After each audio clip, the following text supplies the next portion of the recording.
ఇదిగోండి అరిసెలు అయ్యింది కదా, మిగిలిన పిండితో మీకు చెప్పాను కదా చలిమిడి చేస్తున్నానండి. 2 గ్లాసుల పిండి వచ్చింది. ఈ 2 గ్లాసులకి పంచదార వేసాను. గ్లాస్ పిండికి గ్లాస్ పంచదార, ఇలాచీ పౌడరు, జీడిపప్పు, కిస్మిస్, కొబ్బరి నెయ్యిలోని వేపించుకొని ఈ పిండి మనం తిప్పిన తర్వాత లేత పాకం రావాలి. దీనికి చూపిస్తాను.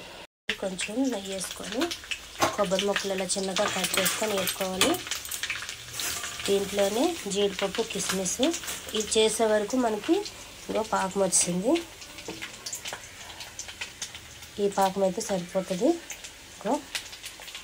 అంతే, అరిసెలకంత కాదు, లైట్గా తీస్తే సరిపోతుంది. ఇవన్నీ ఇప్పుడు పిండి వేసుకుంటూ తిప్పుకోవాలి.